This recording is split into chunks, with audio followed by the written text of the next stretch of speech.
Hello and welcome back to The Long Short. I'm your host, Tom Keogh. And I'm Drew Nicol. Well, today we will discuss one of the most important but underreported demographics of investors in hedge funds, that is, family offices. Well, family offices manage the wealth of ultra high net worth individuals and dynasties. Many have a relatively large portfolio allocation to alternative investments, with hedge funds playing a crucial role. Like other allocators, such as pension funds and endowments, family offices often value hedge funds' ability to provide diversification and uncorrelated returns alongside access to niche investment opportunities. To explore this dynamic, I'm delighted to say we are joined by Rockefeller Capital Management. Yes, that's the Rockefeller, one of the most storied names in the family office wealth management business. Yes, Drew, and specifically we are joined by Chloe Duanshi, who's head of macro and investment strategy, who sat down with us a couple of weeks ago to discuss how Rockefeller approaches alternative investment and investing around alternative investments, the strategies that are attracting the most interest from family offices, and what hedge fund managers need to know about winning capital from this exclusive investor base. Chloe, you're very welcome to The Long Short. It's lovely to be here. Thanks so much for having me. You're very welcome. Before we get into the macro trends and all the really interesting investment landscape stuff for what has been a tumultuous start to the year, could you just briefly start by giving us an introduction of Rockefeller Capital Management and your role specifically within the organization? Happy to. Um, the roots of Rockefeller Capital Management date all the way back to 1882 as the family office of John D. Rockefeller, who at the time established one of the first full service family offices in the United States. Fast forward in 2018, or almost 140 years later, we began building on that legacy for new families and new generations, guiding them to navigate the complexity and responsibility of great wealth. Today, we offer strategic advice to ultra high net worth individuals and families, institutions, and corporations from offices in more than 30 markets throughout the country. So, back to me. As the head of macro and investment strategy, simply put, I split my time across research and investing. That is, on the one hand, a lot of what I do is thinking about what's happening in the world, the economy, the markets, having a lot of fun dialogues, discussions with our Chief Investment Officer, Jimmy Chang, and subsequently publishing, communicating our views to our private advisors and clients. And that's, the typical function of a CIO office. On the other hand, I'm a huge believer in the idea that yes, it's important to have the correct views, but it's just as important to be thoughtful, thorough, and deliberate when materializing such views using the appropriate investment products and solutions. And Tom and Drew, as you know intimately well, investing is incredibly nuanced with so many variables and considerations. So, as we think about the flow, the sequence of decisions, it's not always in one direction from macro all the way down to micro, right? Sometimes it's a circle, there's back and forth. So, my role at the end of the day is to make sure that there's a continuation of thinking, of knowledge throughout this entire investment decision making process, that the advice we offer to private advisors, to clients, conveys a cohesive narrative from crafting macro market asset allocation views all the way down to strategizing how to bring such views to life, building, positioning a portfolio with actionable ideas. Yeah, so you've kind of stolen my question there, Chloe. But what is undoubted is Rockefeller is one of the most well-known names, period, but also one of the most well-known names in wealth and investment management, has deep roots in long-term investing. And given, as you've said, the shifting geopolitical economic landscape, that long-term mindset is more important than ever in managing wealth at family offices like yourselves. So talk to us, Elena, a little bit more for the benefit of the listener about Rockefeller Capital Management and how you consider investments to manage and preserve family wealth. Indeed, we are so privileged to uphold an exceptional legacy. Rockefeller, it's a name, a place, and history like no other. But even with those iconic brands that are built to last, um, are finite, and they're not finite or fixed in time. They evolve, they embrace innovations and adaptive change. And such mindset is particularly topical given the realities of today's world, Tom, as you alluded to. Yeah. Many of the families and institutions that we serve have a long-term view. Some of them are now in their fourth, fifth, seventh, sixth, seventh generation. When investing for multi-generations, time is a luxury for obvious reasons, but it also poses challenges. As we all know, cyclical forces usually take center stage in discussions around seeking investment opportunities or managing potential challenges. For example, what is our outlook for the economy 2025? How many rate cuts do we think the Fed's going to make this year? Yes, these are important viewpoints for framing our investment advice on a tactical basis. And yes, short-term cycles within long-term trends are often where a lot of potentially profitable opportunities emerge. But remember that such cyclical currents ultimately sit within long-term secular trends that generally sustain for decades. And importantly, once in a rare while, whether it's economic, political, or technological shifts, they unleash a new regime. And the investment implications of such once in a generation structural transformations can be abundantly profound, with cascading effects unfolding in potentially years and decades to come. And we believe that we are in the midst of a structural transformation. And that alone, I think, calls for caution, pause, reflection, and really a fundamental mindset change. Um, because we know that a lot of investors are well known to have the tendency to chase momentum, to look in the rear view mirror and double down on winning strategies that deliver the most handsome returns in the past. And I think that the approach is particularly risky when the underlying macro market forces are undergoing a sea change. So to survive over the long term across multi generations, what we've found is that it's imperative to be attuned to the currents that have the potential of influencing and potentially unleashing yet another evolution, transformation of the macro environment.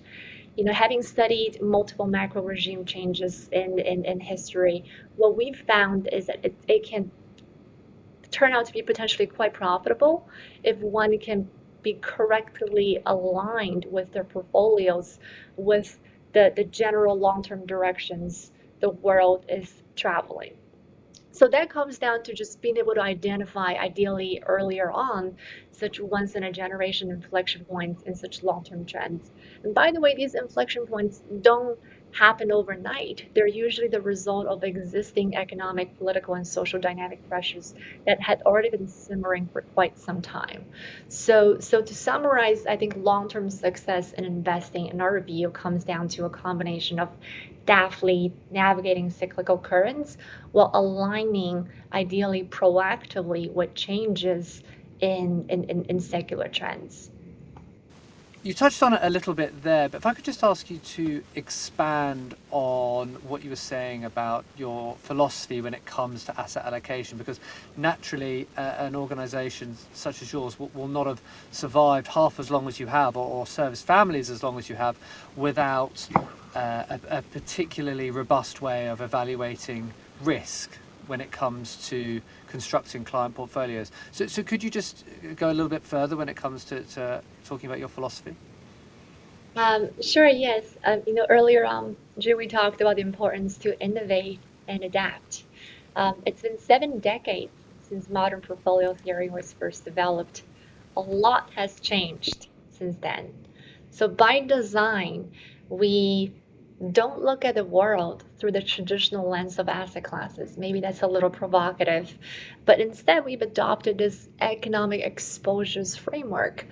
And what I mean by that is we begin our thought process by understanding the trends in the most fundamental macro forces such as growth rates, inflations, etc., because of the relative stable causation relationships among them over long periods of time across different macro regimes. And from there, we then study the linkages between potential movements in these fundamental macro, drivers of economies and markets and the corresponding changes in asset class behaviors. Those relationships are a lot more dynamic and regime dependent. What we saw in the last couple of years, 2022 especially, is a really great example. So with this approach, we get to have a really transparent understanding of just what risks we're taking on, what levers we're pulling to help our private advisors to generate potentially attractive returns while being calculated with risk taking for the firm's clients. It also gives us more freedom of movement in how we think and how we operate. Um, I love to encourage my team to come up with new, provocative, outside the box ideas. Um, I like to say, let's approach everything with a beginner's mind. There are no rules in intellectual thinking, but one, which is you've got to be completely logical, be able to defend your ideas. Aside from that, it's everything else goes. So how does that translate into real life practices? For example, we don't draw an arbitrary line between public and private assets. For equities, I think private is primarily a way to gain access to parts of the global economy and businesses, earnings growth, exposures, and all that that we find attractive and that are otherwise would not be able to access through the public market. And Chloe, you touched on it there, and digging deeper would be useful here, because what also goes across public and private markets is alternative and alternative investments. Hmm. And Rockefeller's ultra high net worth clients have historically been long term allocators to alternative investments. That we know. We've done our research on our side. So, how do you view then the role of alternatives in your portfolio today? And how has this evolved over, the past 5 years or so? Sure, yeah. I mean, ultimately, as we think about asset allocation, it comes down to having a logical blend of economic exposures that make the most sense for what our clients desire, plus as much orthogonal alpha that we're able to capture via strategies such as hedge funds or complex, quirky type capital solutions in the private markets. Of course, all clients are different. Our role is to advise. A good portfolio should be a thoughtful reflection of their own objectives and their own philosophies. For example, what does risk mean to you? Right? It's actually a very difficult question to answer. Some people might be more comfortable with illiquidity risks compared to variance risks or drawdown risks. Um, Another example, clients who recently had liquidity events, so their businesses, let's say for 100 million, $200 million, again, depending on how they think, their personality, their life experience, how comfortable and familiar they are with just the fundamental concept of calculated risk taking, which in turn is gets to be reflected in their desire and ability to branch out to the investment universe beyond traditional stocks and bonds. It is my view that a high quality portfolio is one that collects a diversified collection of genuinely different sources of returns uh, um, um, um, from all over. And alternatives play such an important role in that because really you can explain away a lot of the movements in equities and bonds using one or two macro drivers, really changes in growth, changes in rates, and perhaps a little bit of inflation, liquidity, volatility. That's it. So how do you make it more interesting, more genuinely diversified? Alts play such an important role in that.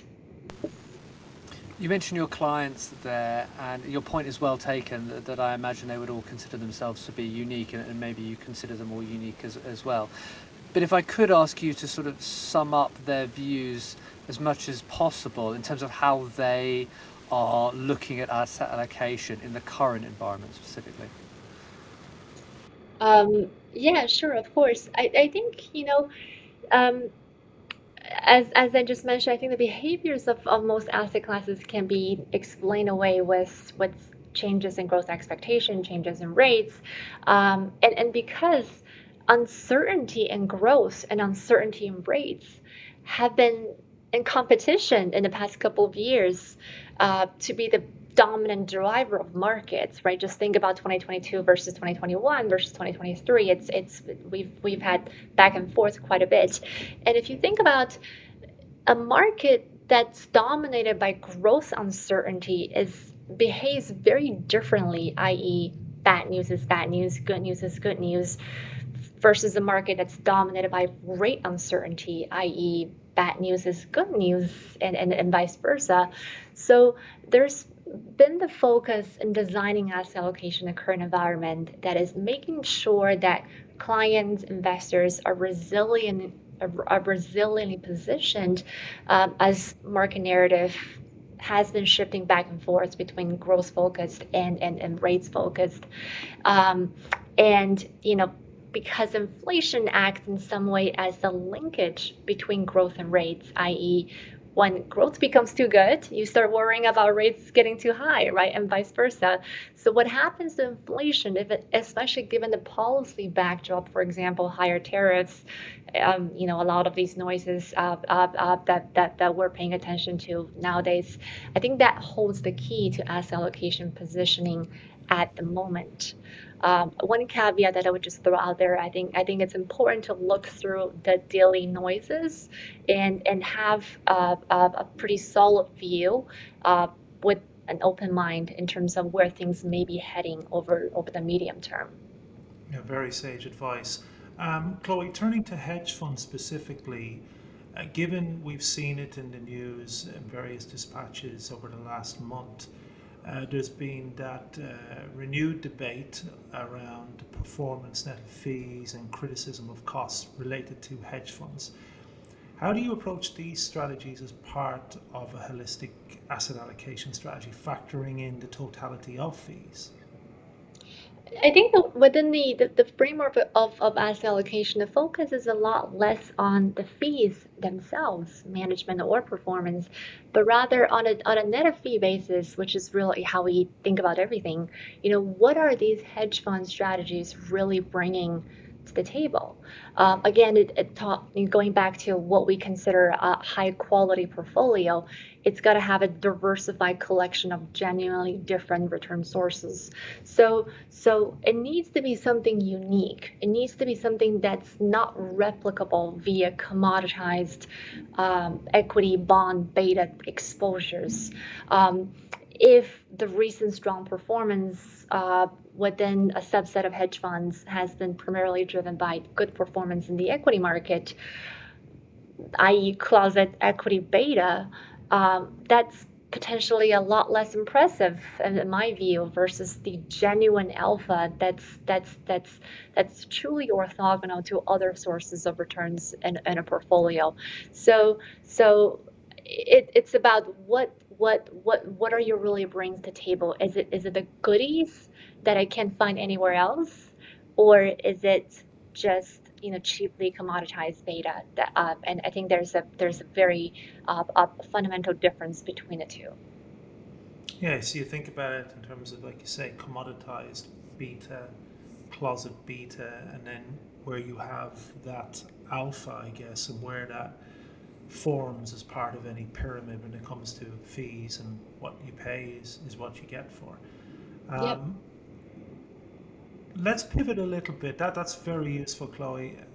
Getting insights, particularly from an allocator like yourself, and that. Let's pivot a little bit because we did talk about it, and just really would love to get your views on this because as it's happening right now, it seems like on a daily basis we've got volatility and swings in markets, and the new world order is coming to bear in terms of just the geopolitical shifts that are taking place globally, and with the return of President Trump and what he brings, including what we've been hearing over the last month, tariffs and the sense of deglobalization, evolving trade policies. How then have allocator views shifted when it comes to managing risk in investor portfolios?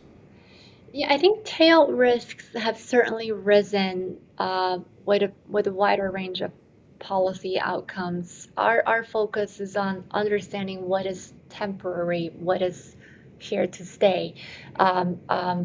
You mentioned tariffs, the longevity of tariffs, and what is the end game is really important for us to dissect and have a view on.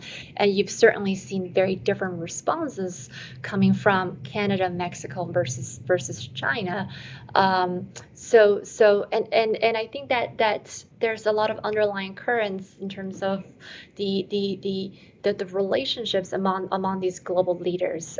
But setting the stage, I think moving forward over the next 4 years, it's very clear to me that the flow of capital will be much more strongly influenced by policies versus during the recent previous administrations. And I just want to say that a lot of the tariff rhetorics aren't so surprising if you look back history. Recall that U.S. was actually a very isolationist country. Uh, didn't really have the attitude of a great power until after World War II. Our global presence had been on the rise since then, post Cold War, after the collapse of the Soviet Union, especially, that's when we saw US unipolarity peaking around the 1990s, followed by globalization and the rise of China, and things have changed since then.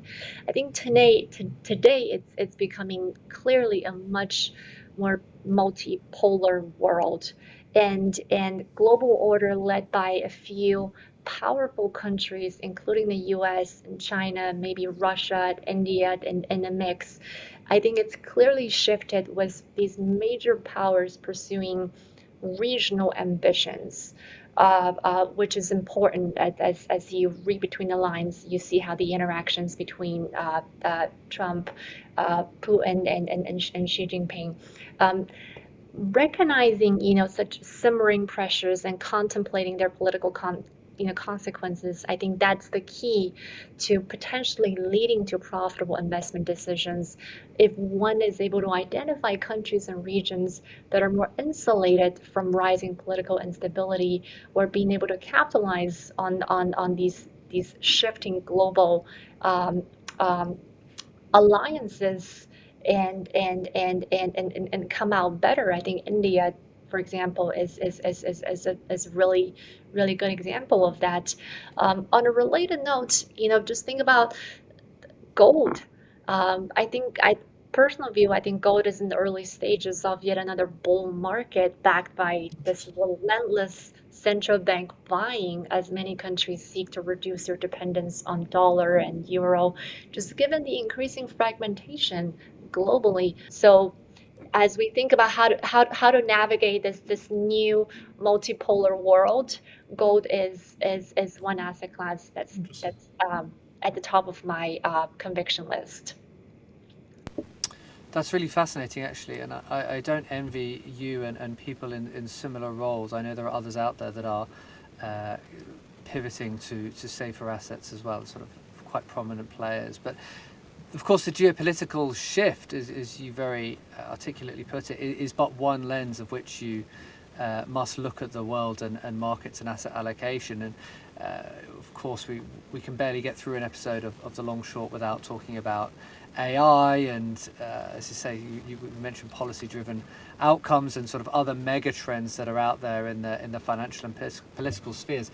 So how do you overlay all of these mega trends, and is there any one that particularly drives your thinking more than others, or are you trying to sort of juggle all these themes at once? And this seems like many more themes than you would have had to deal with in the past. So I'll go. Yeah, absolutely. Let me go about it from a macro point of view. I think there's two really important implications. Um, I think AI has been a gift to, especially to the U.S. From the seat of U.S. investor, productivity is the key to continued success of U.S. exceptionalism over the medium to long term. And if you just look at IP distribution, sure, China is trying to catch up, but we are way ahead of the game versus any other countries around the world. And I think that solidifies the U.S. position as at the top of the value chain. And in terms of long-term implications, it just, if you were to describe U.S. as an economy and China as an economy, the divergence in revenue growth and profit margin over the medium to long term is incredible. Being at the top versus being in a more manufacturing role. So that is, I think, incredibly critical. And the second piece is in the context of U.S. fiscal sustainability, which is top of mind for really everyone, uh, uh, um, not just in the U.S. but around the globe. I think this is our window of opportunity to grow our way out of our debt problem. This leap in productivity, I think it's provided us a way to potentially through higher productivity, higher GDP growth, to address this mounting national debt. And by the way, I think there's a symbiotic relationship between artificial intelligence, U.S. exceptionalism, and U.S. fiscal sustainability, in a sense that when you are in the U.S., we have the luxury of issuing debt in our own currency. And when you're issuing too much debt, naturally it creates inflationary pressure, right? But if we have a leap in productivity fueled by AI, that on its own is deflationary. So that in a way it helps with our debt problem from that perspective. And if in some way we can grow our way out of our debt problem, which in turn enables greater fiscal support, more resources poured into continue research investments towards artificial intelligence, I think that further solidifies our leadership position when it comes to artificial intelligence. So it's a symbiotic relationship, but we've got to handle it. It's a delicate path and it's a short window of opportunity. We can't we need to take advantage of this and make sure that our policymakers are doing the right thing. Um, from an investment perspective, if you don't mind, just very quickly, I think AI is reshaping the economy and society. We work differently. I use ChatGPT a lot more than Google. Mm. There's no dissolution that one day they're going to start charging ads. I'm already paying $20 a month because ChatGPT Pro is just it helps um, um, me work so efficiently. I think collectively as a group, we spend our resources more efficiently, more productively.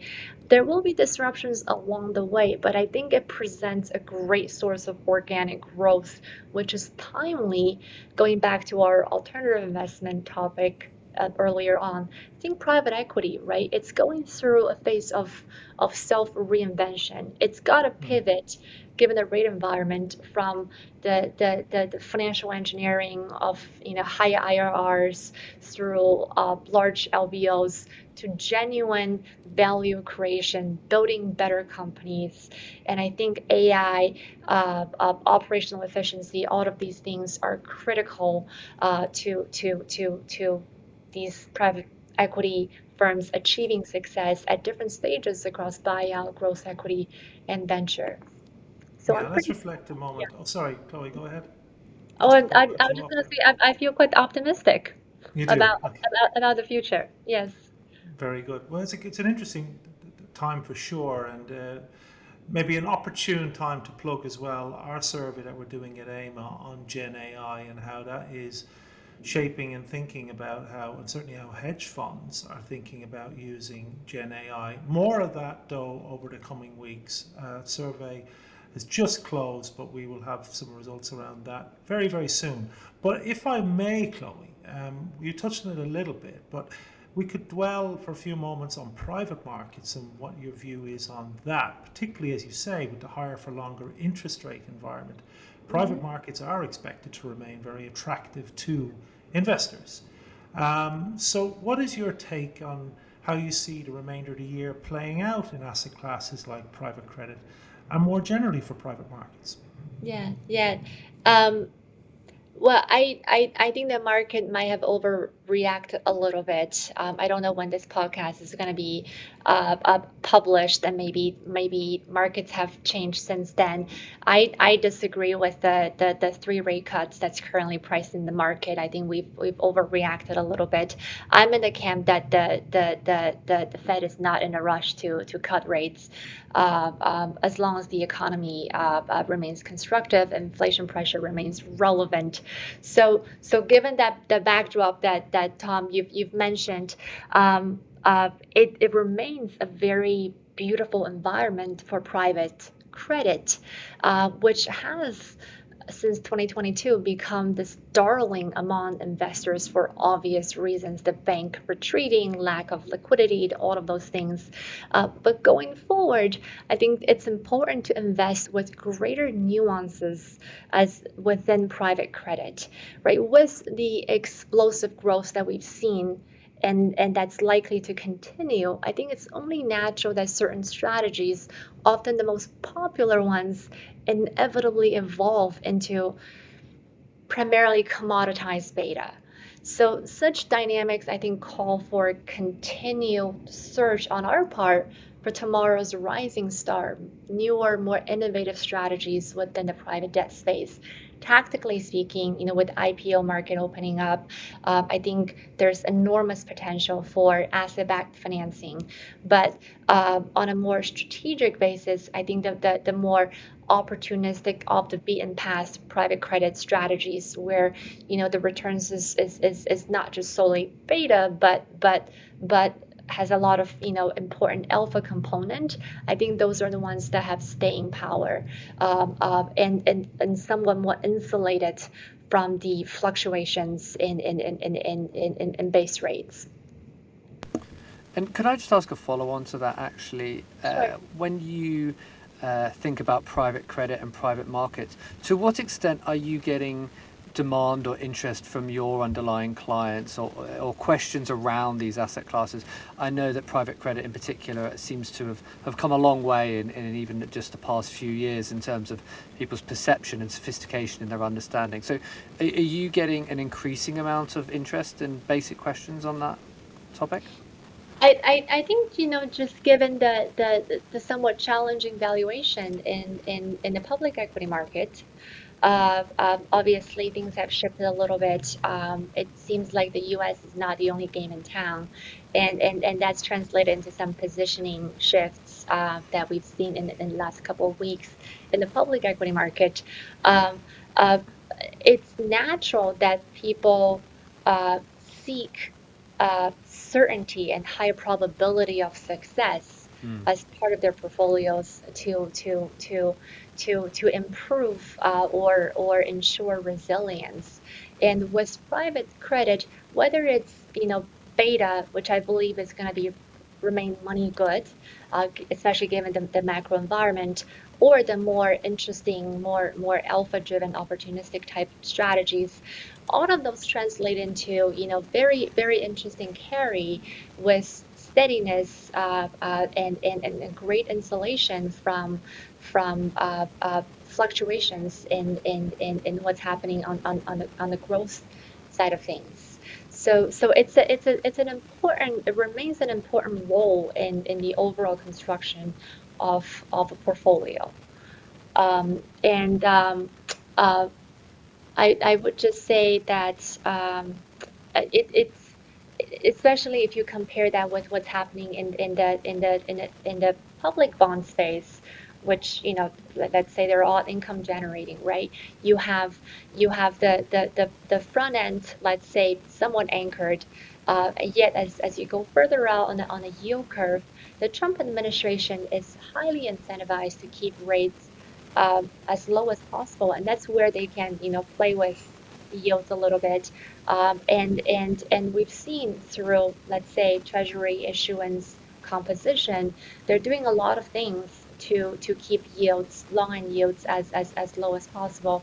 And Trump into his early term, I think he's able to tolerate some early economic pains, as we're still quite some time away from the midterm. So all of these things are good as we think about budget reconciliation, which is a huge event in summer, spring. So tying it all together, you're not getting a whole lot of juice through duration extension in the public market. And as you think about credit, public market credit, it's incredibly clustered at historically tight ranges. So you're not getting a whole lot of pickup in yields by going down the credit quality. So as I think about public fixed income, it's largely at the moment a uh, uh, uh, the primary role is as a hedge against, a growth disappointment. Aside from that, I question. I think there's a bit of an existential question in terms of, you know, what's the role of duration in a portfolio, especially what we're seeing today. If you look at the yield curve, it is reminiscent of the zero term premium era that we saw in 2010s. Interesting. I, I'm going to pivot again, actually, and I'm really making you show your breadth of knowledge here, because I can't help but ask you about another prominent asset class, of which, of course, I mean digital assets, which, again, we are putting ourselves as a hostage to fortune here on the day in which this podcast goes out, but hopefully it will be soon, and nothing will radically change. But then, it seems prescient given your point around policy-driven outcomes and in the financial realm, and digital assets more than others maybe is particularly in the minds of many on that front. It has been broadly a strong period for crypto, notwithstanding the last few days, and in some ways volatility is a good indicator depending on sort of how you position yourselves. And there seems to be broad indication that ETF launches and greater clarity in the regulatory space, and some more forgiving people at the heads of various agencies would all be tailwinds for the industry. But summing all that up, how are you viewing digital assets today, and again from the point of view of your underlying clients as well? Yeah. Our clients have a variety of different views, as you can imagine, from all over the country, and across different ages as well. Life experience, backgrounds, personal interest. My personal view is that I think, objectively speaking, improving regulatory clarity under this current new administration, that is the key to the space maturing and becoming more institutionalized. I think embracement by sovereign wealth funds and endowments is going to be the key. They'll likely be the first mover in the area. And I would also refute the comment, statement out there, which is crypto is the digital gold. If you look at their behaviors, they're really quite fundamentally different. We talked about gold driven by a lot of the structural trends, a more multipolar, fragmented world. Whereas I think crypto, fundamentally, if you look at historically how it's behaved, it's really driven by loose financial conditions and buoyant sentiment among investors, abundant liquidity, all of those things. And that's not how you characterize the behaviors of gold. So I do think they're quite different. I think again regulatory clarity is key versus some of the noises that we've seen more recently might not actually be as constructive as one might hope coming into post November, post election in terms of the impact for the space. We need something a little bit more solid as opposed to just um, short-term noises and news flow.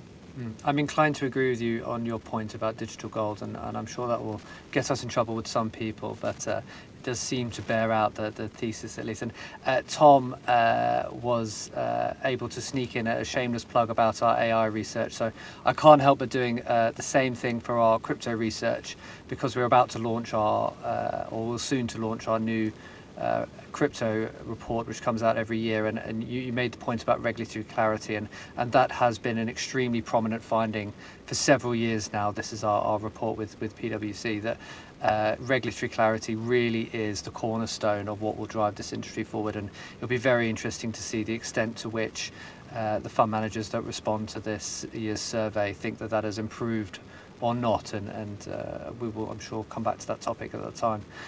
Yeah. I've asked you about a huge amount here, but just to sort of give you a free hit, is there anything else in terms of strategies or themes that you're looking at from an allocation point of view this year? Yeah, I'll give you two ideas. One is within the equity market, I think dispersion's been on the rise. We can all agree with that. It's probably one of the best stock picking market that we've seen in a while. One within hedge funds, one area that I've been paying a lot of attention to is equity fundamental long short. I think the alpha generation potential is quite interesting, potentially quite exciting for 2025 and potentially beyond. And also, when you're working with strategies that's not just purely market neutral, perhaps with a little bit of beta, but they're focusing on non-tech sectors from healthcare to financials to industrials to consumers, they're able to give you more nuance and more deliberate beta exposure outside of tech. And I think that's very important given the concentration in SPX, S&P 500. It's able to give you kind of, it's a better way to play, to gain exposure to the cyclical moves that's happening in the real economy, and the decoupling between the S&P and what's really happening underground, in the U.S. economy. I think that's been something we've been struggling for quite some time. So with a constructive view on the economy, and I think a lot of uh, uh, uh, moving parts, bottom of shifts happening, whether it's policy driven or just coming out of COVID, a lot of new developments. I think I think from beta and alpha perspective, I'm feeling very good about that space. Equity fundamental long short, potentially with some moderate beta exposure, again, not non-tech. And the other area that I think is quite interesting is in the commodity space. Commodity has been in the headline when it comes to tariffs, policies, retaliations, and all of those things. And what you're seeing is that sometimes there are instances where you have babies being thrown out with the bathwater, right? Like the unjustified dislocation. And that creates, I think, a lot of opportunities for fund managers, absolute return fund managers, to come in and take advantage of those opportunities. Ideally, we want to work with partners who are not chasing, but responding to such dislocations, and then respond and then react appropriately. I think that's the alpha potential again in a year like this is quite abundant. A lot of mispricing because people are focusing so much on top line policy noises as opposed to what's happening pricing, under like pricing versus geopolitical risk premium. There's quite a bit of divergence in many instances. So feeling good about that type of strategy. So this comes back to what you were saying about having that holistic approach and to your portfolio, that is, and we're taking it as given that your Magnificent Seven exposure is very well taken care of, and what you're looking for is additive, niche, interesting opportunities elsewhere. You mentioned in those other sectors or other asset classes. That's right. It's interesting. It's almost like we're viewing public equity. Maybe this is a little provocative. We're almost viewing public equity as a strategic exposure, meaning you if you dissect the S&P, it's a combination of structural themes, AI driven, and the other part is what's happening in the economy, the real economy, right? So you want to have exposures to both, but how do you round it up given the cyclical movements that's happening today? So a lot of the strategies that we've just talked about, I think that they're intended to take advantage of what's happening at the moment while keeping a foot in the AI theme, which is a lot more structural and long lasting. I think you're right in saying that there's AI and there's everything else. Yeah. I couldn't help but ask you this next question, and hopefully you'll humour me. But of course, many of our hedge fund manager listeners will be very well attuned to any advice you might be able to give or any insights into what is particularly exciting you at the minute. And you've mentioned a few points already, which was very interesting to hear. But just to ask you this question directly then, and give you a platform maybe to highlight one or two things that should be taken into consideration more from an asset allocation and portfolio construction perspective, particularly from the point of view of where you're coming from as a representative of ultra high net worth individuals and family investor bases, and the people that your team serve. Essentially, is there one or two things beyond just sort of having a particularly intriguing healthcare long-short equity fundamental point of view, or what have you, that you would like to raise? Well, I think there are a lot of interesting themes. You mentioned healthcare. You mentioned uh, equity long short dispersion. I think maybe to answer this question a little bit differently, and not specifically to hedge funds, but really all fund managers. Again, my seat is more so in asset allocation, portfolio construction. While I do have the privilege of having in-depth conversations with our fund managers. We have a separate team that does very in-depth sourcing and due diligence and all that. So speaking and looking at it from an asset allocation portfolio construction perspective, and going back to my early comments, which is as we think about making a solid investment decision across having that cohesive narrative, you got to think through the from macro all the way to micro, like the continuation of knowledge and making sure that the story is logical as well is defendable. And what inherently what that means is we don't just fill the boxes as we go from asset allocation to implementation. It's important for us to understand how each strategy within a broad category works, whether it's hedge funds or private equity or private debt, i.e., where exactly are they taking risks in exchange for potential returns, right? A very clear understanding of the economic intuition and logic and their story. And just so that we know how a strategy might fit into a client's overall portfolio. Sometimes it's really there to play a tactical beta role. A strategy might be just fine, but it fits very nicely into how we're thinking about the macro environment today. Or sometimes it's delivering some truly unique alpha, high quality alpha, as I like to say, the goodies, because there's only a limit of alpha out there. I like to capture as much as I can into the portfolio. So those tend to be a little bit more evergreen. It's that continuous dialogue, understanding from a micro perspective where they're taking risks, how they're generating P&Ls, as opposed to just very broad stroke and saying you're direct lending, you are, global macro.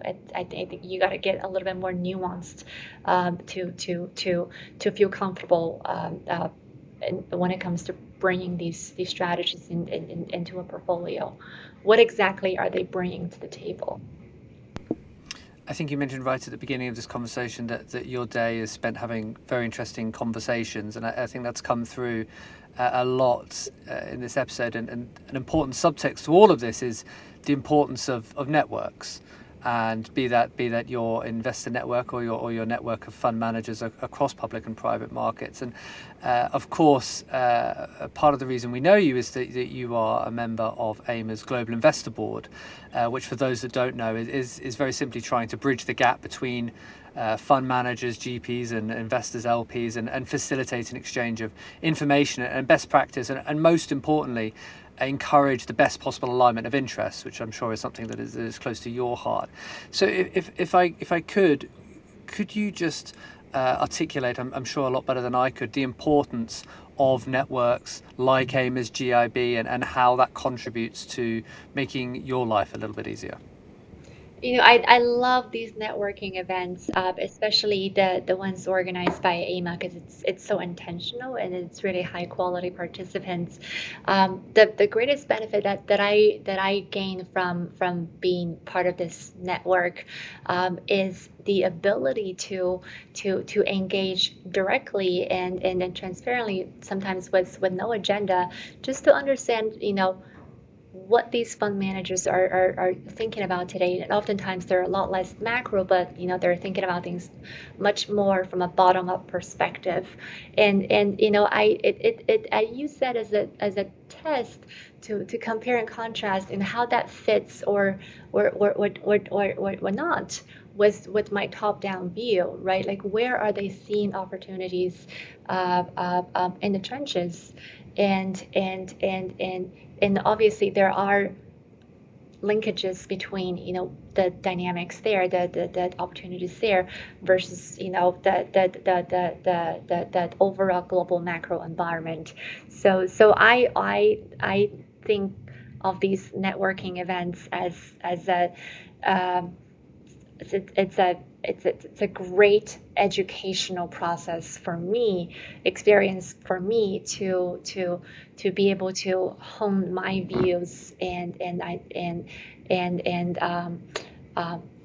to hone my views. It's that time of year where Tom and I are fighting over who gets the golden ticket to go to our annual Global Investor Forum in Toronto in October. Will you be there? Will we hope to see you? I plan to be there. I hope to be there. I had an amazing experience at Forum last year. It's truly a high caliber event, wonderful speakers, great topics, provocative conversations, which is something that I always enjoy. So look forward to seeing seeing all of you there in October in Toronto. Well put, and I hope I beat Tom to the ticket on this one.